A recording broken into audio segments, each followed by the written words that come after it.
Welcome to the fifth lecture in the 2022 Innovation in the Berkshires lecture series. My name is Carol Allman Morton, and I am the Executive Director of the Osher Lifelong Learning Institute at Berkshire Community College. OLLI at BCC is a volunteer-driven program that is a non-credit learning community for adults 50 years old and better, including courses, special interest groups, lectures, and events in person and online. You can learn more at our website, berkshireolli.org, which I'm going to pop in the chat right now. In 2019, OLLI at BCC initiated a collaborative partnership with One Berkshire and the Berkshire Innovation Center, resulting in multiple lecture series to advance regional understanding and readiness in the field of emergent tech. We are so glad to be part of this initiative, which melds together key OLLI goals to learn and to contribute meaningfully to our community. You can learn more about our partner organizations, One Berkshire and the Berkshire Innovation Center, on their websites, which I will also put in the chat. Tonight's session will be recorded and posted on the OLLI YouTube page in case you miss anything, or if you might want to share the link with a friend. And here is the link to that. We'll have it up by midday tomorrow, probably. This series will conclude next Wednesday, November 16th, and you're welcome to attend in person at the BIC or on Zoom. If you haven't registered yet and you would like to let us know if you're coming in person, especially, here is the link to register. And so now I'm going to turn things over to our panel and get myself out of here. Have a great evening and thank you so much for being here. Well, it's good to be with everyone today and with my fellow panelists. My role is to play moderator. My name is Dr. Dennis Rebelo, and I'm the Chief Learning Officer at the BIC. Also known as the Berkshire Innovation Center. And, you know, in looking at all of the rooms in my home in North County to sit in, it just made sense to be in front of this Van Gogh sower at sunset. And it's been said that Van Gogh really enjoyed the agricultural cycle because of its, sort of natural sort of ebb and flow. And I think as human beings, we're consistently enamored by not just art, but by technology and the technology cycle. And in this case, the technology cycle that is merging and integrating with art. So today's time spent with my panelists will be really about a conversation that is going to uncover some of their thoughts and insights in relationship to technology as an emergent driver, enabler, and maybe a transformative catalytic sort of spark to how art is evolving, just like agriculture has in great art in the past. So the first part of this will be just an introduction, a self-introduction by each panelist. I'll introduce you to each one very briefly. They will then be responsible for their self-portrait, if you will. And then we're going to engage in a conversation which will go something like me asking each panelist a question, something that they really don't know is going to happen, but maybe suspect might be asked. And that'll keep this much more dialogical and conversational. Panelists will also be invited to cross-connect into that conversation. And because everyone's pretty skilled in the art and science of dialogue, this should be fun, and we probably won't talk over each other all that much. So our first panelist, the bottom left of the screen, is Jenny Wright. Jenny is the Director of Strategic Communications and Advancement at MoCA. Jenny, would you like to tell us a little bit about yourself? Thank you, Dennis. And thanks so much to BIC and to OLLI for hosting this conversation and for inviting MoCA to be part of it. As Dennis said, my name is Jenny Wright. I'm the Director of Strategic Communications and Advancement at MoCA. I've been working here for a little over 5.5 years. And since 1999, when MoCA opened, we have been an institution that's been a platform for artists of all disciplines. We amplify the voices of artists. Artists come first here and always have. But one of the things that we've been able to do over the last 20+ years is learn from them when they're here in residence developing new content. And one of the things that's been really remarkable to me is how our attitudes towards technology have changed and evolved over the years. And we are now kind of at a point of inflection. We have new leadership in place, and we're really looking towards launching our new strategic plan. And the questions that we're leading with now are much less about what and about why, who is this for and why does it matter? Prior to COVID, I would say the conversation around technology has really been, what is the piece of technology we're talking about? We were discussing digital ticketing. We were talking about kiosks, interactive aspects of tours. So we were really talking about the mechanism. And COVID, I think, has changed the way we've looked at how we talk about ourselves and technology. And we're really leading with, why does this matter? Why do we want to do this? And who is it for? And it's really opened up a whole new conversation and a whole new way of thinking about technology as it relates to museums and art, not as something that's separate and apart, but as something that can enhance and enrich and amplify the experience. So I'm really excited about this conversation. I'm excited to hear from my colleagues about the conversations that they're having and hear from the folks on the call about questions. And I'm here to learn as much as anything. So I really appreciate the opportunity to be here. Great. What a wonderful self-introduction, and one that seated us right with maybe some ways you're already thinking about sharing how technology has shifted, but I won't bite at that bait and at that language, although I'm pretty excited to get into it with you. In the center of our screen, just below me, hello, is Jared Fine, and Jared is the Chief Marketing Officer at Jacob's Pillow. And so if you could be so kind as to share your self-portrait now, that would be wonderful. Excellent. Thank you so much. It's really just exciting to be here with all of you. And as Jenny was saying, this conversation that's really ripe with so many new possibilities in this time, especially talking about digital, talking about performing arts, culture, and the Berkshires as a destination and hub for all of it. So I have spent, this is about my first year at Jacob's Pillow. So this was my first season that I just got to experience, which was an exciting 90th anniversary season itself. I've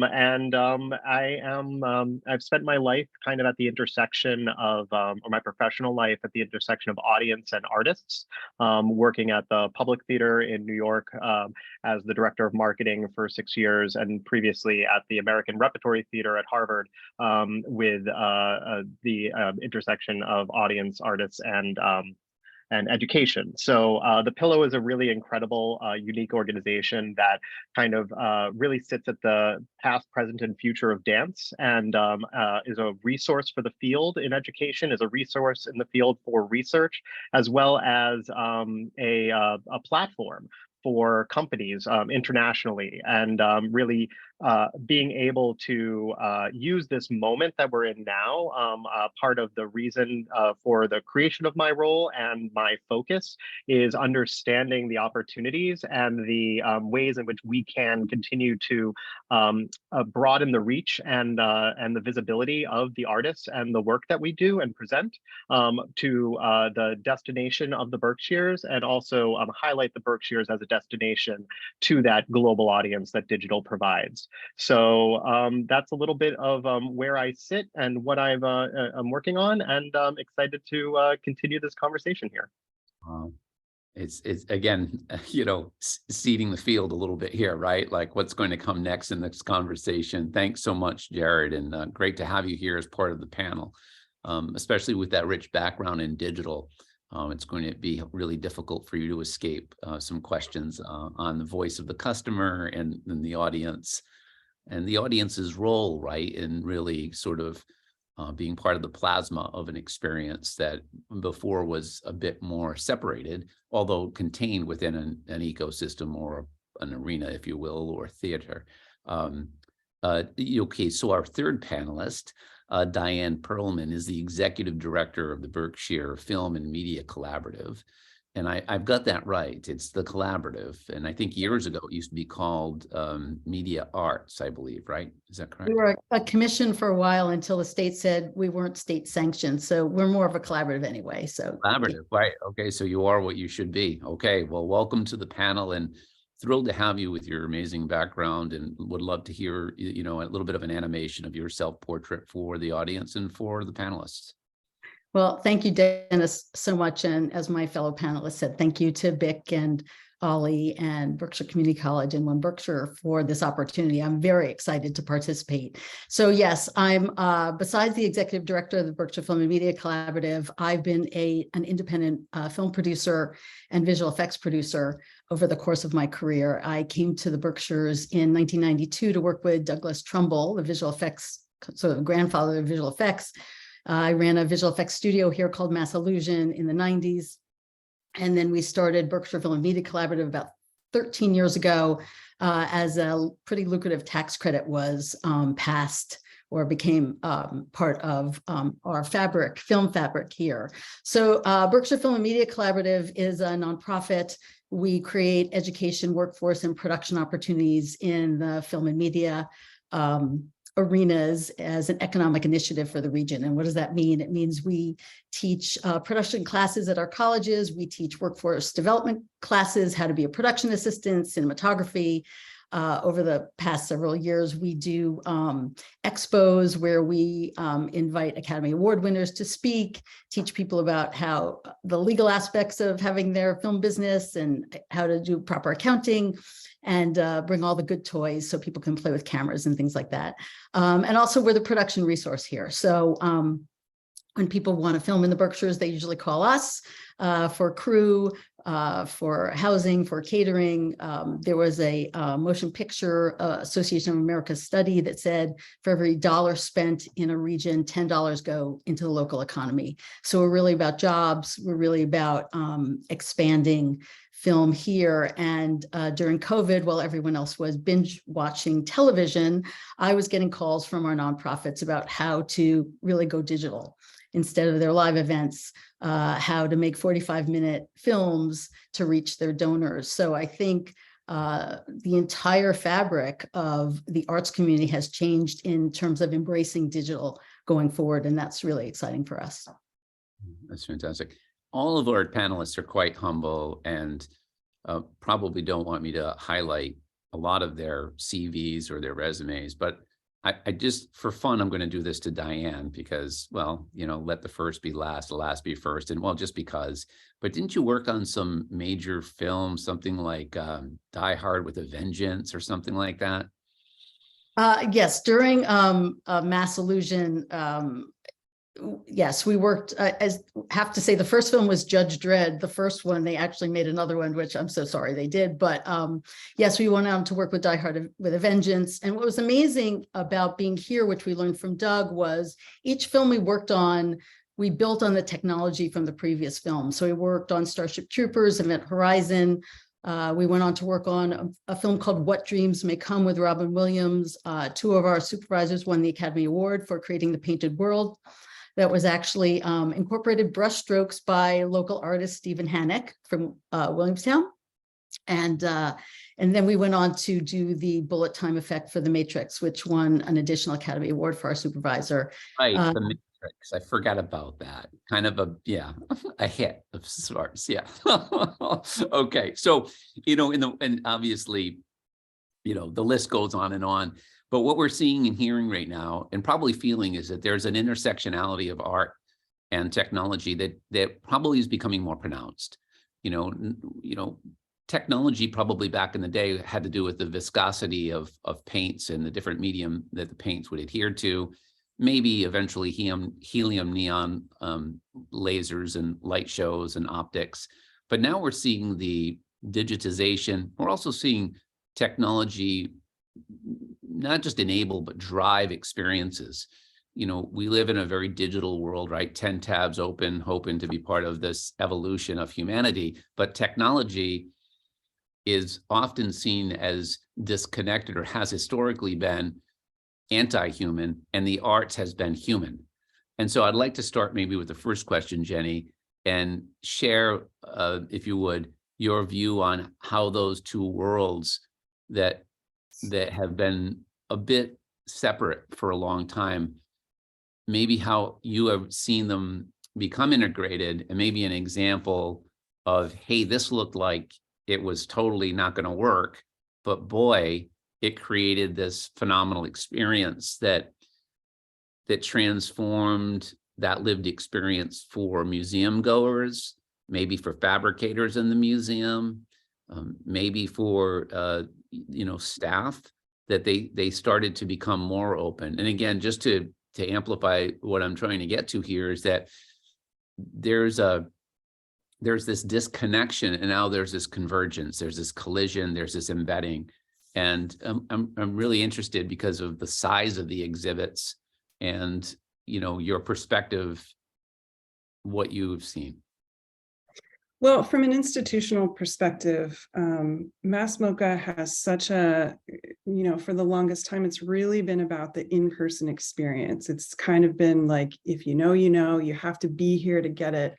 And of course, that wasn't possible for a long time, an eternity, it felt like, during COVID. And we really had to think creatively and strategically, but also we had to really interrogate that and question whether that was really who we wanted to be, because there was so much of importance that you don't know, even when you are here. And that's one of the things that really pushed us in a different direction.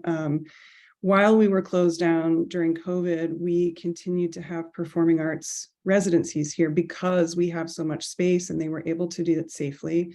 We were able to keep people on staff in order to maintain the spaces and run the residencies so that they could continue to create, because what's extra challenging about a working artist being able to continue their livelihood is that they found that their audiences had vanished overnight. They were not able to perform live in front of any audiences, but also, if you're a musician, if you're a performer, you lose your skill set if you don't practice. And, for someone living in a small space in an apartment, trying to practice an instrument is very challenging when you have neighbors, you have people living with you. So there were all kinds of almost existential challenges that artists were encountering that we were able to host them here.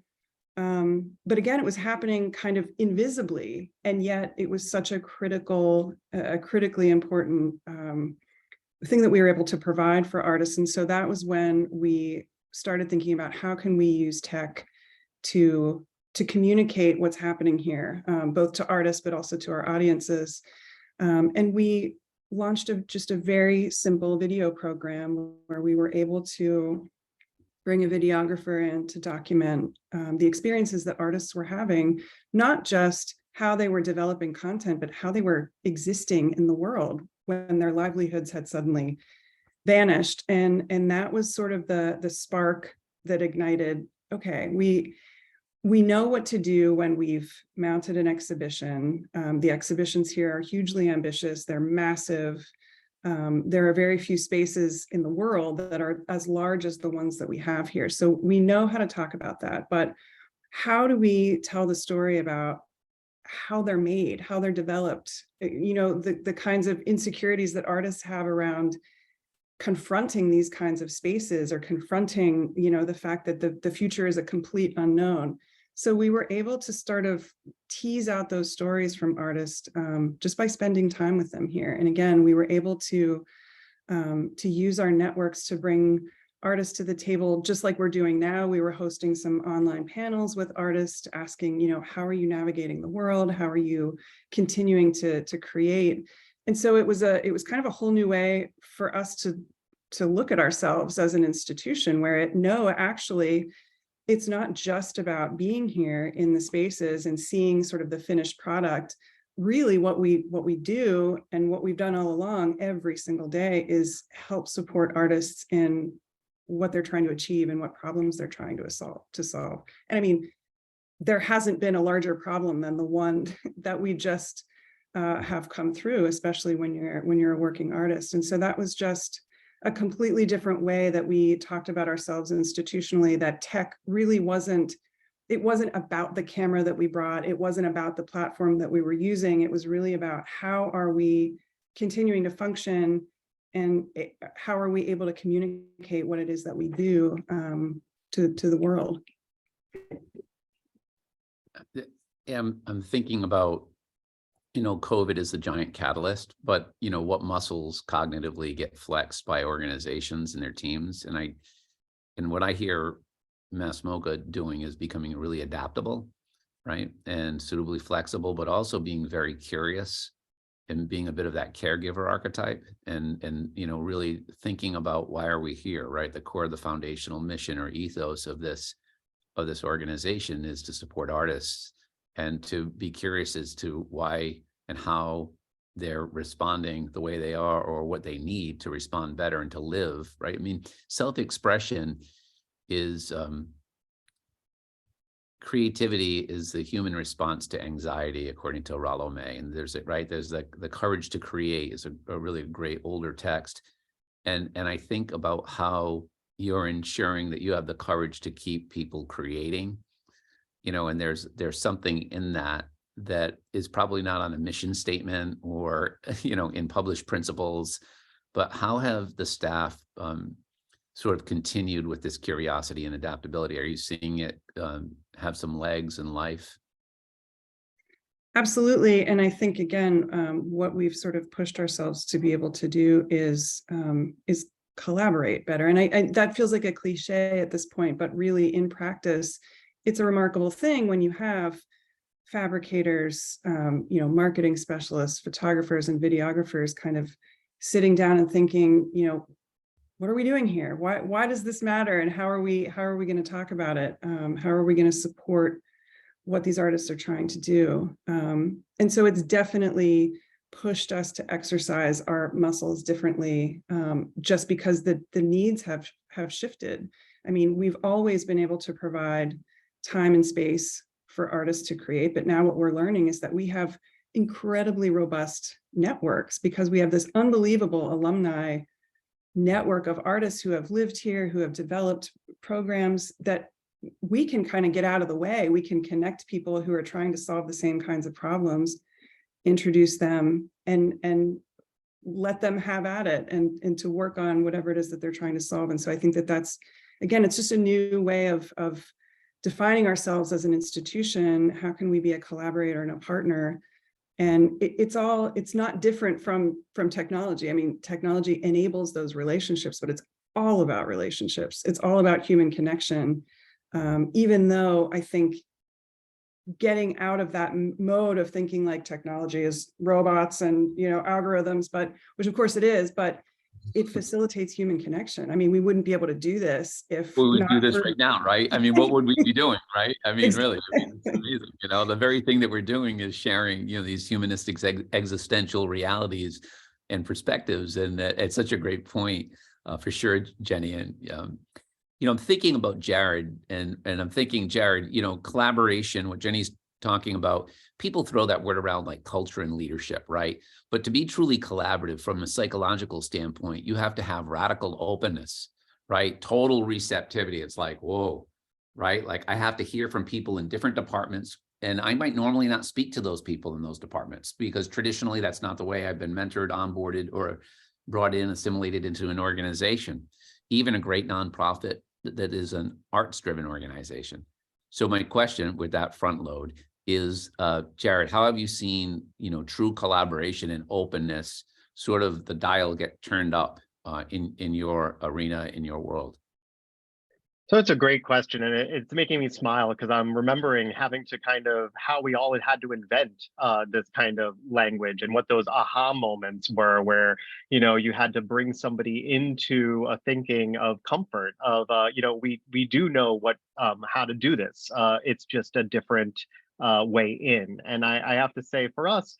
And I guess in the performing arts, speaking specifically, in my previous experience at the public, when we had to pivot everything into digital, as well as what I've inherited and I'm fully immersed in at Jacob's Pillow, was really a mental. You're talking to a marketing guy, so by reframing digital not as some nebulous online unknown, but really just anchoring it as another stage, really kind of reset the comfort level for people who have spent their whole lives producing theater and performance. So, a production manager and the way in which a stage manager and the role in which it takes to produce online is very similar to what it takes to do in person, but we needed to kind of redefine the online experience as its own stage. And once we did that, there became a curatorial comfort level, a marketing comfort level, a production comfort level that really, I think, kind of let everybody know, like, okay, we can do this. It's just going to look a little different. Maybe it's just a little flatter. But I think that was a real collaborative moment where people needed to understand that the way in which we define what we do is just as important as the skill in which we bring into a problem and solution process. So that for me, I think, was one of the most interesting moments that allowed people to translate their skills into something that they felt was very different than they had ever done. So this is great. Like the bridge from this, live in person, lots of, somatic bodily movement, I can feel here, energy, sweat, like, the whole deal, sound, to this, as you say, a little bit of a flatter experience, but one that requires people to engage in this uncertainty and then make something happen, an output that they feel proud about, that I think people get. What I'm interested in particular is your brain as a marketer in your audience statement at the onset too. How has the digital experience given you additional information, perspective, those analytics? I remember once I was working with some pro sports teams, and I was unpacking stories of CEOs who ran these teams. And one CEO was telling me out west of an NFL team, no, down south, but it was when he was out west, the story came from, when he was in the MLB, that they actually had analytics they were so excited about because they could figure out when somebody needed a hot chocolate in like section 130, whatever. And they said, every time this family orders a hot chocolate, we could give them that hot chocolate a little bit earlier, right? And if we did that, that might be creepy because we know so much about them that we're anticipating the hot chocolate order from the two kids that are with mom and dad. So that's a weird thing. So how have analytics about the online experience or just about the audience's feedback loop to the pillow helped you enhance serving that experience, right? Forming it, transforming it, but also not making it weird. Yeah, and I'm actually going to answer this question from two sides. So one is the artistic side, and then one is the marketing side. And I feel like what's been so interesting for me in a feedback loop, because again, these are all informative pieces of information that we use to help better insert the experience in service of the user, in service of the audience, in service of the artist. So the first thing I would say is that when in 2020 the festival shut down for the first time, and this is to speak to that question about something maybe a bit flatter, what was really amazing and what I know Pantaji and the leadership and the artistic community of the Pillow did was not just take works and put them on camera. They really partnered with each of these artists to develop something that had a impulse, a design, and a framing for digital. I think we all know that live performance is one of the hardest things to be able to translate to film. Dance is very able to transcend in different ways and respond in different ways than live theater. We also know different in the ways in which people respond with opera versus classical music. So each genre has its own transformative way of reaching somebody on the other side of a screen. So for dance, we started by creating content that we were putting forward that was absolutely focused on the digital experience. So then I will also just kind of say in 2021, we had a hybrid festival. So we were able to learn in person and online from the same content. So everything that was being performed live was also being captured with multi-camera, edited, and then released 2 weeks later for online consumption. So starting to look back at those things, I can say the way in which we learned without being creepy, but being able to, in service of the experience, a huge one is watch times. Understanding the length of engagement that online has for different people at different times, at different days with different subjects, was really an exciting conversation with the artistic as well as the marketing, to be able to say, look, you're investing all this time in something that maybe is, 40 minutes long, and we know consistently the viewer really is tuning out at about 12 minutes in. So we did a series of Inside the Pillow Lab films, which started as a little bit more of a long form content of capture. And then after getting that experience, understanding what people's kind of length of attention or just a desire for how much they want to take in, it really moved forward into something that's now a digital expression that could range up to about like 5 to 15 minutes. So, that is one of the wonderful things about kind of, a playwright would see a bunch of people get up and leave before intermission, and you start going, maybe our show's too long. But here we were able to have, use that user data to understand what that kind of commitment that people were willing to give. Because what we want to be able to do is deliver a meaningful experience. So I would say analytics, especially on watch times, is really important. And I will just also say, for something like a philanthropy message, it's really important to understand where you're putting that messaging in the form of a piece, because where you have the most attention of your audience. You bring up such a great point, because even TED Talks, right? They used to be 18 or 20 minutes. Now they're 8 to 10. So we're chunking information all the time in education, right? As well, we're saying, whether it's through a TED Talk or an actual lecture online, we're saying, let's get to less of the right stuff that's engaging, and let's know when we've cognitively flooded someone. And certainly in the genre of, of dance and type of dance and online performances, there are so many variables, right? Because you want to honor that artist, but you also want to honor the audience. And so it's such an interesting tension, but the technology allows those multiple feedback loops and perspectives to become evidence of the decision. So no longer is it intuition, right? And intuition is a great word, but we can check intuition, and we can do sort of micro testing to determine what is the right amount. And, I think that this is a great bridge. And Jared, thank you for giving us some insights into the pillow and what's happening there. This is a great bridge to Diane. Diane Pearlman, I know you've done some online galas even, and it sort of runs right next to the comments that, Jared has made about, getting people to this new place, right?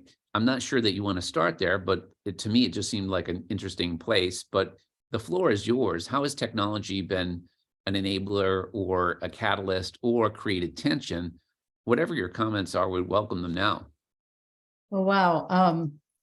It's pretty general. I'll try and just make a couple of points. I think, when we had our pre-meeting, we were talking about sort of artistry and technology, and they were always separate. Like I grew up dancing. Like I even spent a summer at the Pillow, Jared, but there's some bad pictures of me somewhere, but it was when it was not what it is today. It was many decades ago. I was an artist, I was a dancer, and technology was separate. And then I got into film and visual effects, and there was a real melding of technology and art, right? But we were considered the nerds. That wasn't normal, right? So we, many, many years ago learned how to bring artistry to film, right? And very technical film when we were doing visual effects, right? How do you put a painted world on film? How do you create time and space differential in the matrix, whatever that was, right? So I think what's happened, I've noticed over the last, from COVID, is that everyone realized, okay, we now have to become video literate, right? We now have to embrace this as a way to reach our donors, to reach our audience, whatever that looks like, right? And so I think that, I'll use the Shakespeare and Company example just because we helped them find a filmmaker to put their gala online, right? And so they called me and said, we normally have all these people, 350 people, and they come see a show, and what are we going to do? And we'll put our, we're going to put our board chair just speaking live for 45 minutes. And no offense to the board chair at the time, but I was like, no, you're not going to do that. That's not going to really appeal to people. And so we really helped them create a 45-minute film. And I would say the result of that was those 350 people that support Shakespeare and Company then invited 10 friends. And so that film reached 3,500 people, and they raised more money than they ever had before. And I think it was very eye-opening for our arts organizations to realize what the impact of technology can be as an enhancer, not something that they should shy away from, that it was accessible, that we had people here that could film, that we had people that could help them stream it, and that they had content that was really wonderful to bring out to the world. And I think people I think both of the arts organizations that are here, both the Pillow and MoCA, are very, think beyond the Berkshires, but just naturally and are on the cutting edge of technology. But that's not the case for a lot of our other organizations, or even just our companies here, that by embracing technology and film and or video in whatever means you can actually go beyond the Berkshires, increase sales, reach more people, reach more donors, whatever it is. And so that's exciting. And for us, it's about teaching our community how to embrace this technology. Did I answer your question, Dennis? Yeah, that was great. I mean, you hit so many notes. So yeah. So I give you general and you get specific. I figured that approach may work with you, and I think it did. I'm interested in offering this question to any panelist. So you just have to, sort of hit a button. It's not Family Feud, although I do feel familiar with all of you. It's really like family contribution. I'm interested in what you dream about mostly about technology doing to the work that you do. What do you dream about or think about, or where does your mind wander as like a little bit of a pioneer quester? Think about that, right? You're exploring, you're open, and you're like, the what ifs, how about? You're on your bike, you're walking through the woods, you're on a path up at the Clark, and you're like, oh, this is great. Some cows come out of the woods. You get them back on track. You shut the gate for the farmer and you say, wouldn't it be great if? So do you have something that you could maybe offer, something that you've been pondering? And you can be a little bit vulnerable here. And I think Jenny is taking the bait. I see her lips moving. Go, Jenny. It's all about radical honesty tonight. I've been thinking about that a lot. And we at MoCA are endeavoring to develop a digital master plan institution-wide. So we have a consultant we're working with guiding us through that process. And one of the things that we have learned from doing some surveys of different audiences is that particularly with art museums, there is a sort of an unspoken set of rules that often lead to people not feeling like this space is for them. You go, especially contemporary art, which, you don't always know what you're looking at or what it's supposed to be or how you're supposed to react to it. There's a kind of unspoken set of rules. Can I touch this? Can I not touch this? Can I talk? Should I be quiet? And I think sometimes that can feel like a barrier to entry for a lot of people who are not comfortable or used to navigating those spaces. And that's one of the things that I feel like we have a huge opportunity to do here at MoCA, because we have this incredible historic campus and a community that has been supported by the occupant of this campus for generations. I mean, we have a robust K-12 school program. And if you think about it, the kids who are going through this program now are grandchildren of the folks who would have worked at the factory that occupied this campus. And so there's this really interesting generational aspect to MoCA that I think that we haven't quite scratched the surface of. And what's interesting to me is, when you walk through Building 6, which opened in 2017, the designers of those spaces intentionally left the paint the way it was so that you could see the sort of the ghosts of the staircases that were there, the walls that had been there, because it's really sort of an homage to what was there before. And what's really interesting to me, just based on a lot of conversations that I've had informally with folks who come to the galleries, a lot of people come here just to get exercise. They're members and they come here just to walk around. They're sort of art agnostic and just want to be in the light-filled galleries and get their steps in. And they find that it brings them joy to come here in particular, as opposed to well, what used to be the Berkshire Mall, but coming to Mass MoCA for that reason is valuable to them. And I think one of the things that would be incredible for us to be able to start to do is to create those access points for people who may not be here to see a particular exhibition, but who want to understand a little more about the history of the place. And how can we, how can we create sort of bespoke experiences for people without imposing our voice and our program on them when they come in the door. So if someone, really wants to understand what used to be here and what happened on this site before it was an art museum, they can uncover that story. Or they can, if they are vision impaired, they could embark on a sound tour of sound installations, and to be in building 5, this 80,000 square foot space, which sounds incredible. The acoustics are really strange, but to be in that space sort of, independent of what art installation is there, I think could be really interesting. And it's a great opportunity for us to explore not just the content of the galleries and spaces, but the scale of them, the way the light comes in, the history. There are just so many layers to this place that I think starting there and just understanding, who is in our community who doesn't come here, and without trying to sell them a ticket, how can we open our doors a little wider to people who, might not understand the rules of an art museum, but should feel absolutely welcome to come here and spend their time however they want, and to be able to access the place in a unique way that fits their needs and interests. That's what I get excited about, not so much the shiny thing, because I'm a little bit of a tech phobe. It has to be in place for a few years before I jump on the bandwagon. But when it comes to, how people experience this place, I mean, I have the luxury of being here all the time and I get to know these things, but how great would it be for someone, in the neighborhood to be able to come here and feel like they belong here because they were part of the history, or they worked here, and can still navigate these spaces. Well, I'm imagining, right, I have an imagined variation of what I think you just shared, which would be like, you're using sound to, press here. What stairwell did this represent? Where did it lead to? Why is it relevant? And, whatever the message is through an audio or visual that allows me to hit it just to experience the aesthetic sort of input, the visual, the sound, the information. So it's like ambient belonging. It's like, I belong because I can relate to that. I might not be able to relate to this, but I can relate to that. But then that softens my sort of on-ramp, or widens the doors, as you put it, so that I feel like, I experienced something there that may not have been as exotified as, contemporary art, which I wasn't schooled in understanding if a person didn't have that background. And I think that's really a wonderful opportunity for technology to help people feel more at home, even when the home is something that's been evolved into a museum of contemporary art.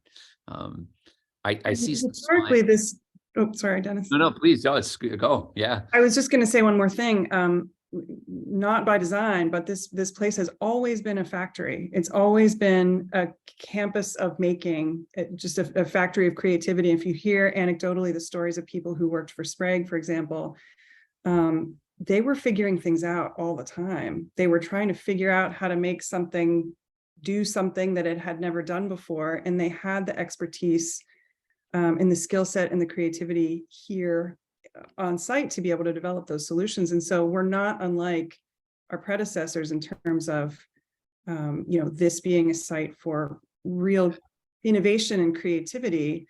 And I think being able to facilitate that using our non-gallery spaces, thinking about how we can partner with educational institutions, schools to enhance that and to kind of bring that to the surface, not just in the galleries, like I said, but in some of these non-gallery spaces, we have a lot of space and there's a lot of potential to partner with educational institutions to build some of those skill sets. And I'm thinking about, really what's happening with this conversation now. We're talking about something that's the common underpinning of both. We have technology and we have the arts, but really the competency underneath both that drives it is the muscle of creativity.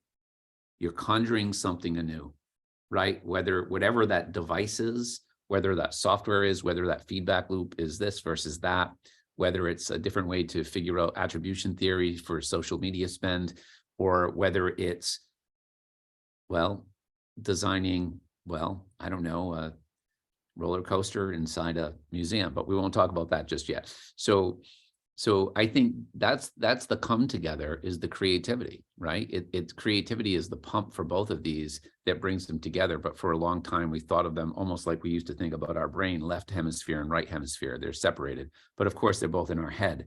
So they have to be whole, right? They're connected hemispheres.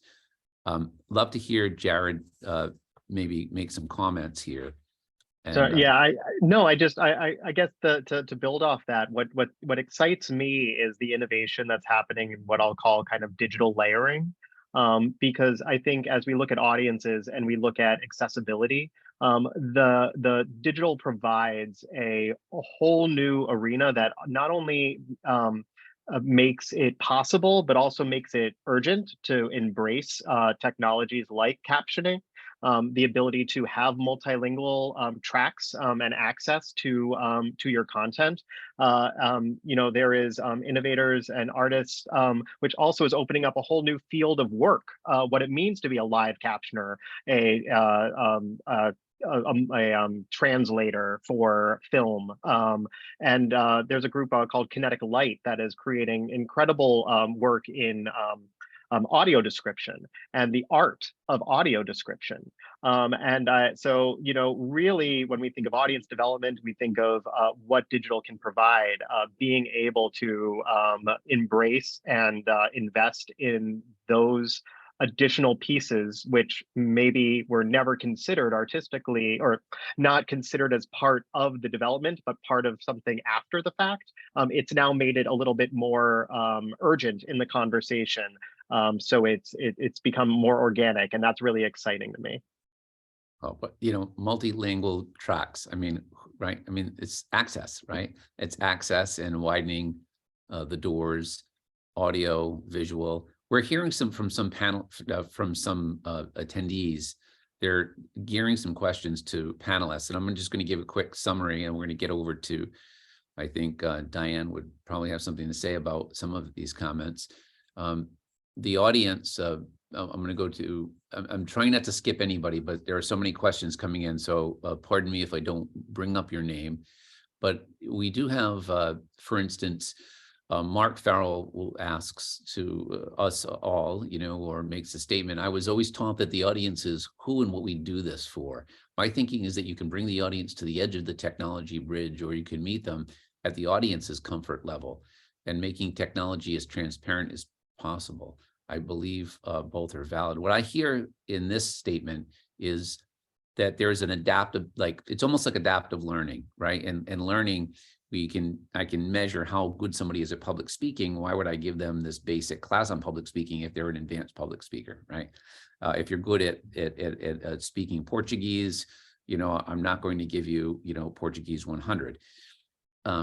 But the voice of the customer or the audience member is a little bit different, because it's not just about, what are you good at from a performance standpoint, it's what do you want to experience.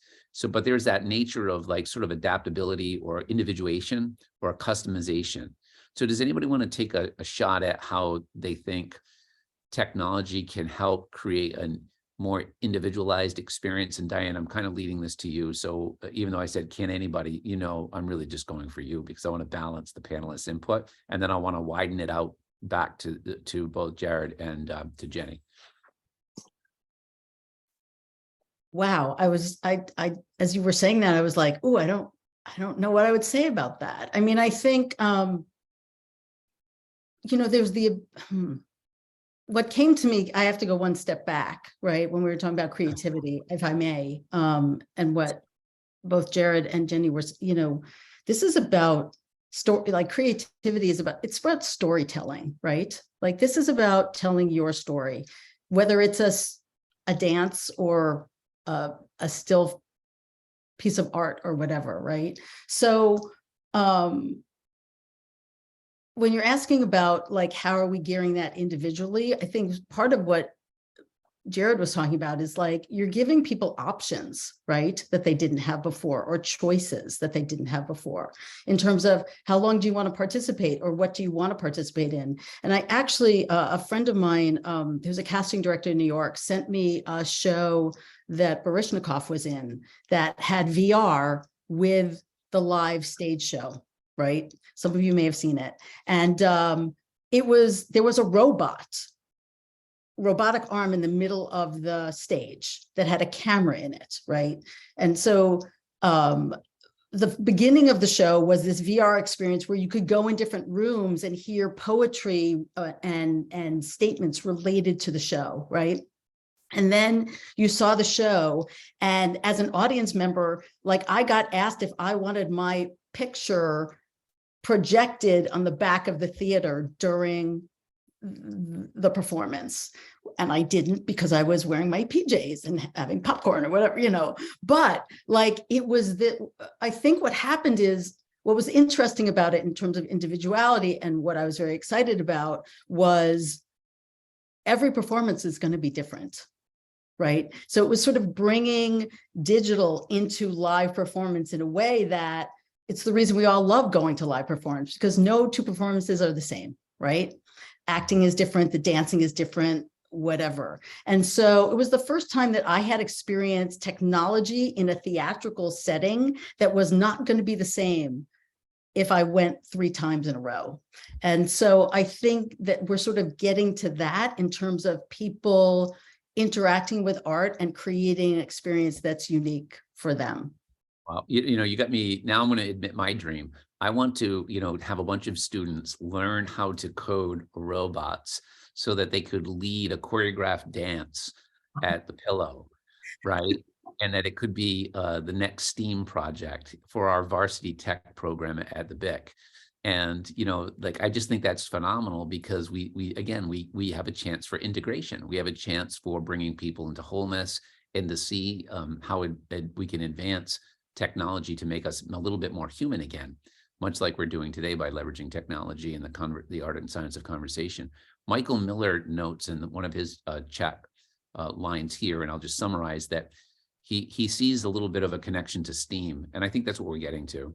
Certainly, that's what my dream's about, is the integration of arts into as much as possible, you know, to round out the human experience, right? Does anyone want to take that Fed topic and run with it? How does STEAM work into your thinking? You know, we hear these words like STEM, and then we hear STEAM, and you know, it's a program. I don't know. It's kind of flat. It's old. Oh, they're going to call it something else. Now it's going to be called STEAMed with an ED, and it's going to represent, I don't know, something else. Evolutionary design, right? After, you know, science, technology, engineering, arts, and math, and then evolutionary design. I mean, we keep making up acronyms. What are your, now I say that tongue in cheek, what do you think about STEAM? And is STEAM a really, is it something that you think about? Are you thinking about how the K-12 population can be impacted through integrative programming with educators?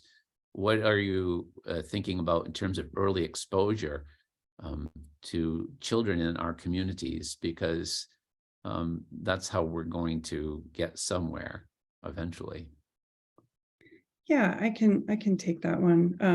One of the other things that MoCA has are incredible artist networks, and you know, we have a robust K-12 program, and you know, we have an opportunity to be able to pair educators and students with the artists who are working in those spaces. You know, additionally, we're working, for example, with Laurie Anderson. We've been working with her for years, and she has multiple incredible VR experiences here at MoCA. And when you think about, you know, someone with limited mobility, for example, experiencing the sensation of flying and being able to control that experience, like, there's something really remarkable about that is not a gimmick. It's not about putting on the goggles. It's really about controlling this experience that you are having as an individual, and the impact that that's having on you is not going to be the same for for any two people. How do you experience the sensation of a plane crashing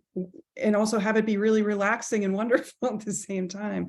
So there's a lot of opportunity there to explore scenarios that might not exist here, on site or in the community, but you can start to think about what is possible. And really, I think that's what comes down to, what makes education, what sparks education is thinking about what's possible. I mean, I don't know the answer to give to someone to teach, but if you partner students with people who are working in that space and constantly asking the question of like, what is possible? How can I explore, that sort of push that boundary of what's possible based on what I've experienced and what I haven't experienced yet. I think that there is a lot of opportunity there to create that foundation for those kinds of collaborations. And we've seen that here again with some of the partnerships that we've had on site with artists, performing artists and visual artists, working with school groups in small groups and in large groups. And they're able to work in that same way and push themselves in a direction that they wouldn't otherwise have been able to do. I'm thinking also about VR. So a lot of folks who might be listening might not be as equipped to understand what VR is. So VR is that virtual reality, which is different than AR, which is augmented reality. And the examples, you probably figured out, audience members, what it is a little bit by context. But it's something that could really transform, right, for someone who is maybe less mobile, or even for somebody who is mobile, what an experience might be like. The other day we had Ben Sosny, the executive director at the BIC. I said, put those goggles on, Ben, and see what you can do on the top of that wind turbine. So we have goggles that'll and software. So some companies are doing testing and assessment of not yet to be hired folks. So in the interview phase, can a person do repair, say, on a wind turbine? Well, part of that is, you have to climb a really big ladder. You have to be high up in the air. You might have to take a boat, and it might be an offshore wind turbine, and then climb the ladder. And, Ben was walking around and, sort of, he's a pretty sure-footed guy, but he was like, oh, darn, maybe he said damn twice or something like that. And he was like, almost looked like he was walking, stepping on Legos that his kids left behind.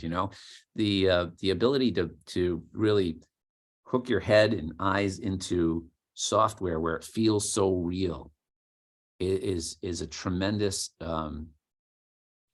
bridge to a digital world that feels so real. Anyone want to take it from here? ...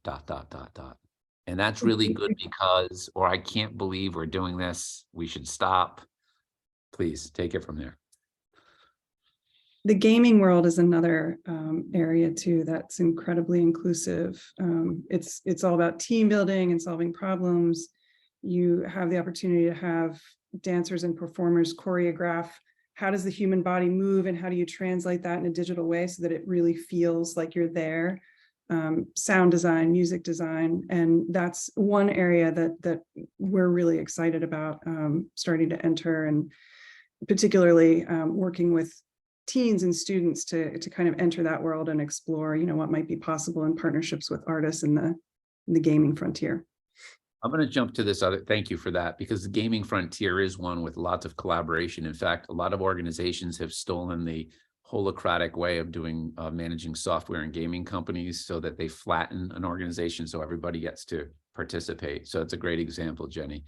But this thing just popped up and I said, whoa, this is great. I have to share this with the panelists. This individual is noting that she would, do we need to talk a little bit more about low income folks and getting them into art spaces and places? And how does that work with technology? Jared, do you want to give this a go? I mean, I would just like to say that I was kind of, if we were continuing on the conversation of VR, that, technology is an investment, and it's an investment for an institution. It has a very, in order to do it well, to be on the cutting edge and to capture in the highest quality, it's a real investment. And we are in a very interesting time, especially for arts organizations. What does it mean for audiences? What does it mean to build back from where we were before this moment? And I think there is a balance and a risk in going into certain arenas without institutional or educational or other partners that can be able to provide access to these emerging technologies in a mass scale that can allow somebody to experience those augmented. Actually, augmented is a little easier because of the prevalence of cell phones and the technology there. But again, it's not a given that that is in every community. So I think it's about being smart, being strategic in partnerships, and really being able to kind of take that STEM work and the kind of work that is the exposure to these technologies with educational systems in partnership with the ability to then get these art forms out there, so it doesn't end up becoming something that's very much in an elitist and only available to those who can afford that level of tech. Yeah, it is a great point. You know, cell phones really are more geared towards augmented reality, right? Would you say? Yeah. And in some cases, but Diane has another view. Go ahead, Diane. I saw you shake. I didn't expect this to happen, Jared, so we're just going to roll with it. So this is live, audience. Let's see what she has to say. Come on, Diane. Come on in. I need to hear a little bit more from you too. I know you've got a lot to say. You're a visual effects person. I think this is your stage now. Just a little bit, and we can end on I brought a video from a company that's here called Disrupt AR, founded by Paula Combe, who has worked with Doug, and I'm a consulting executive producer with them. And you will see that we are shooting green screens in his garage that are music videos, and I'm not a huge fan of goggles, but I understand what they do. And we, in the visual effects world, we're trying to get people into other realms without them, right? So, and what I would say, explain augmented reality is when you watch a football game and graphics are on the field, there's more augmented reality. Virtual reality is really putting you in a different setting, right? So great explanation. We've all watched a game or two. That's good. Right. But that is involving, MoCA's tracking systems, and the technology is just changing all the time. And one of the things that we decided at Berkshire Film a couple of years ago was that we really haven't exploited film like we've exploited the other art forms here. And so we did a feasibility study and just completed it to build an international film and education center here. And why we would want to do that is because we want to train our young people in this industry, and not just, oh, we're a nice studio. This is like to train people on the cutting edge, because we have a bunch of us came here to work 20 years ago and we're still here and we want to teach them. So the other thing is, if you get older in this business, your friends get better jobs, and we have filmmakers from around the world that would come here and teach. So one of the reasons that we got on this track was we've been looking for an industry for our young people for a long time.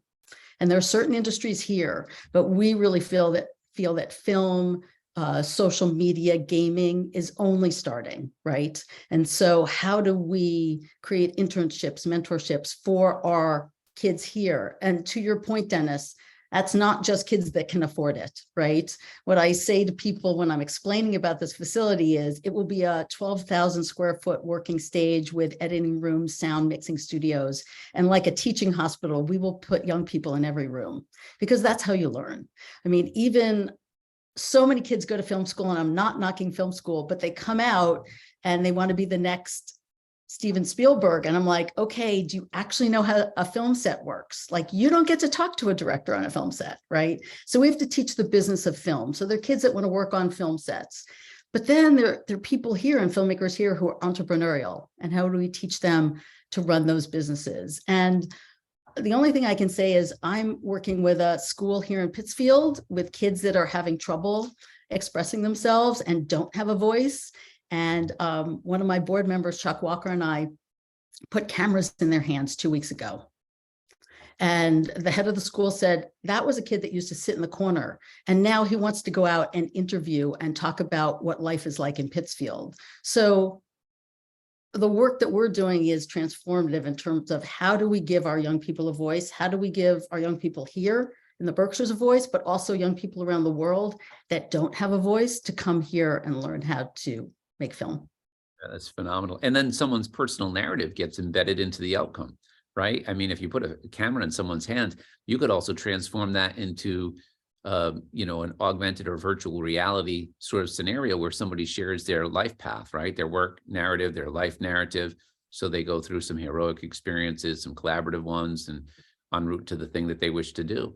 Or maybe what it's like to grow up in this particular way and with these particular folks around you. And so we're seeing technology to be a great bridge here.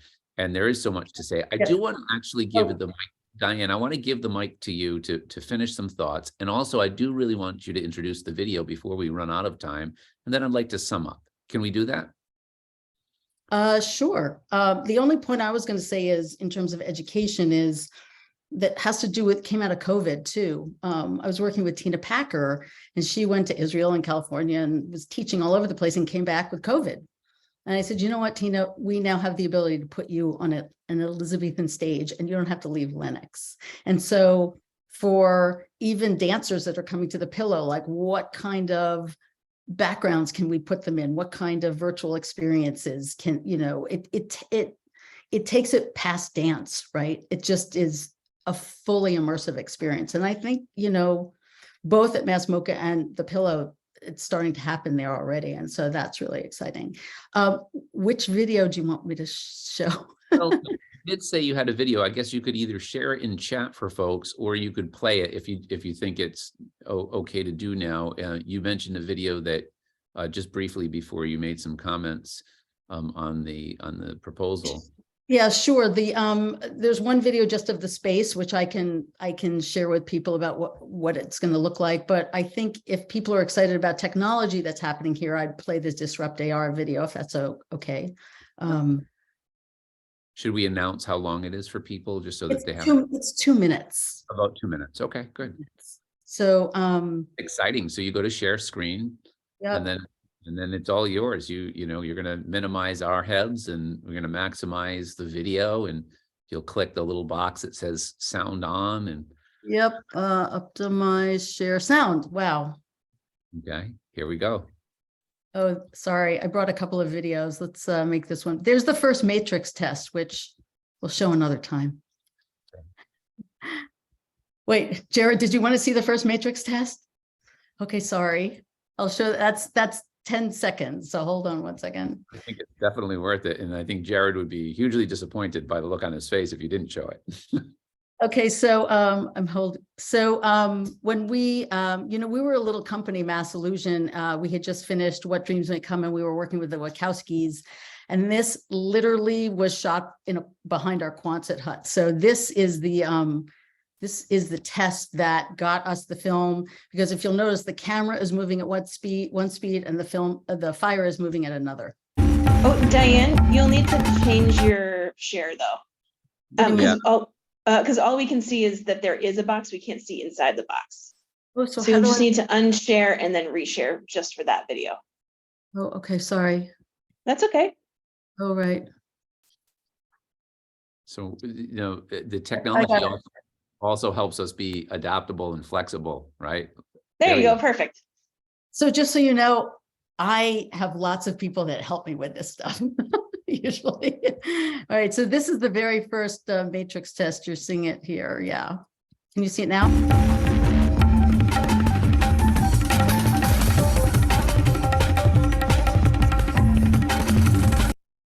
So if you know the matrix, that is the a scene where Keanu is bending back on the roof. What we were able to do, because we had done What Dreams May Come, was recreate the entire roof in the computer, and then there's a bullet time rig which you can read about, which were still cameras that went around him that went off kind of in a flutter, and then we wrote software in between. Sorry, I'm really nerding out here. I will go on to the next video. That's like a famous moment in in film, really. It is a famous moment in film. Yes, let me see if I can, sorry. Keanu looks very different in that scene, you know. Yeah, that was one of our model making guys. So, you know, hold on, did I lose it? Sorry. It's okay. And this is the next video, is just to let folks know, this is the Disrupt AR video. And this will, right, this is the one that we're going to do. Yeah, I think I've messed up now that I've, there's the opening. I may have closed it by accident. So hold on, just give me Yeah, one. we'll give you a minute. And Carol, just a question for you. Could we also share that when the YouTube published version of this capture is, could we drop it in comment section as a way to share that as well? Oh, for sure. Yeah, if you send me a link, I can add anything to the text below.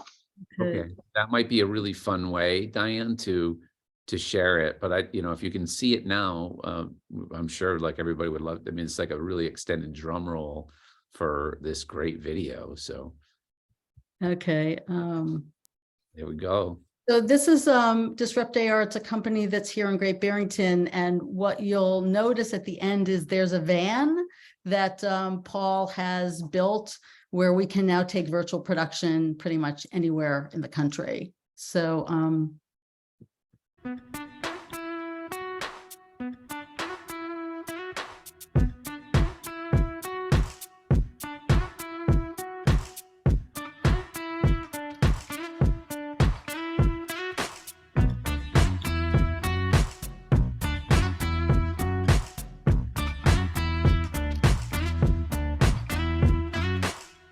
focused on delivering immersive, interactive, one of the technological achievements of the millennium.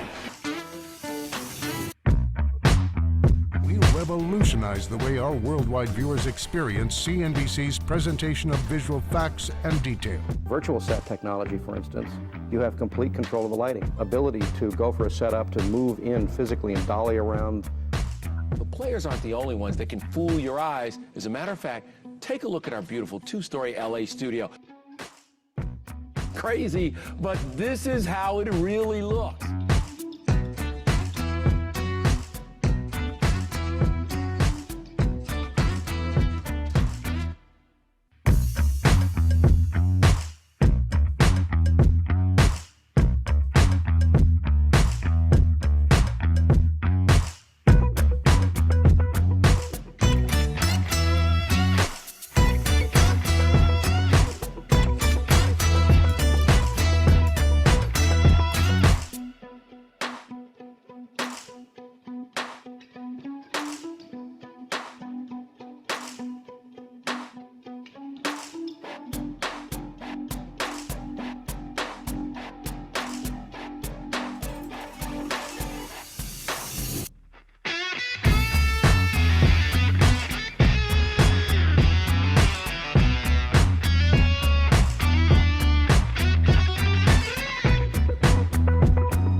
Absolutely amazing. So I've been in this van.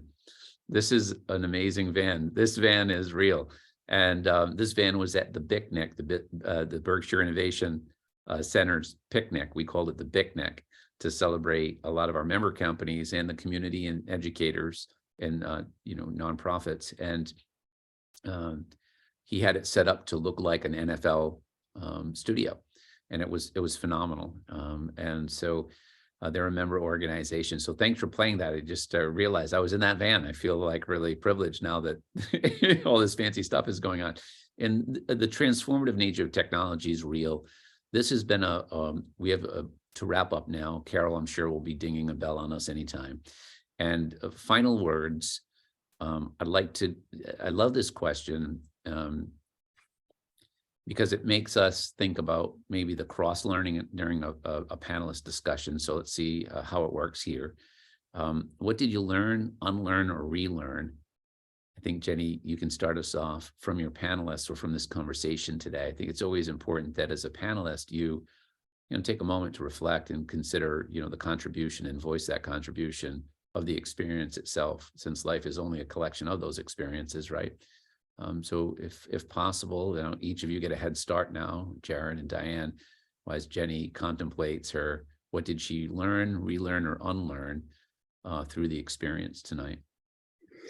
Well, I mean, I think I have been relearning and unlearning a lot, but one of the things that I keep coming back to that actually gets to a question that was asked in the chat about people of low income feeling welcome. There's a human being aspect that has to drive all of whatever technological implementations we launch. If people don't feel welcome, or if there are entire populations that are not feeling like they're a part of art making, we have to, as individual humans, learn who that is. We have to meet them where they are, and we have to invite them in. Because I can open the doors of Mass MoCA as wide as they can possibly be opened, and people are not going to find their way here and come through the doors unless they're invited and they feel welcomed. Or if I can say, hey, come on Wednesday, I'll give you a tour, I'll show you around. We really do have to do the labor of finding people, not just putting our content out there and showing people what's possible, but actively being good neighbors and inviting people into these spaces so that they do feel welcome, and so that they can then over time feel comfortable doing the same with others and paying it forward. But that's something that tech can't solve. We really need to do the work of going out of our comfort zone into areas that may not feel comfortable talking about art or have never experienced a museum, and not lecture or condescend to, but really invite them into these spaces so that they can feel like they're just as much a part of it as the artists who work here. Great perspective. Thank you, Jenny. Jared, learn, unlearn, or relearn. What happened for you? Well, I'm actually very excited to have augmented reality redefined in my consciousness and my vocabulary. So that truly is really a wonderful way of walking away with a new perspective. So thank you for that, Diane. I think with the questions that kind of were being solicited from the audience, and the understanding of kind of this centralized call as well for how are we meeting people, where are we meeting them, and I think just as we kind of look at the live event and then the online experience, and how that kind of on demand nature really puts control into that user.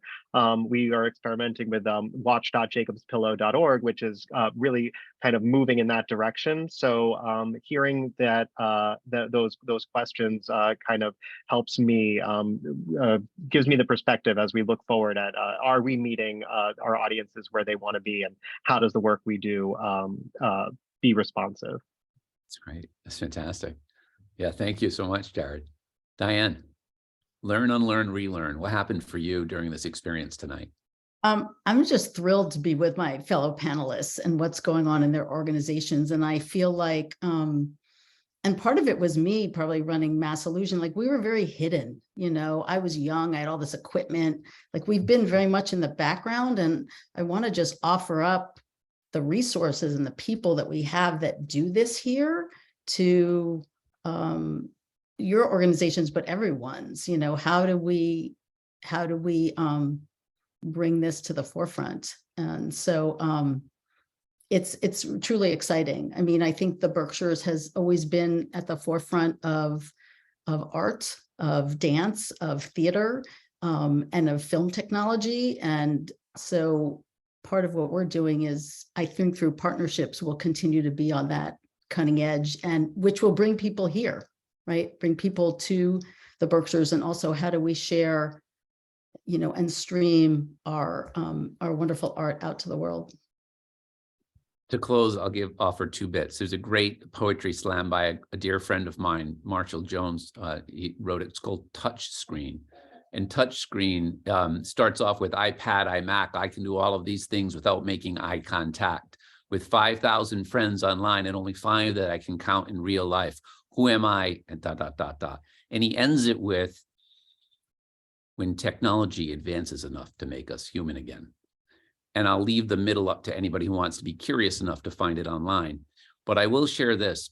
I think that's what we're all gaming for. That's what we're all looking for. That's what we're searching. That's what we're about. We're searching to create technological bridges to evolve the human experience so we can enrich each other and we can invite each other and we can connect each other. We live in an overconnected, unrelational world at times.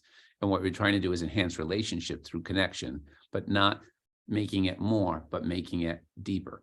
And I think that that's what I learned from listening to you, that widening doors, getting lessons from each other, rethinking voice of the audience, and how we can chunk and bring technology to a place of informing us as creators within these organizations can help cross-connect others within the community and then create that net that people can land in and feel safe, that we have this massive receptivity as organizations and as a community that is invitational. I think that that's really what I've pulled through this experience. So, you know, technology can be an enhancer to the human experience if done well. I mean, we could have a whole other conversation about tech ethics and whatnot, but for now, we'll put a punctuation mark on tonight.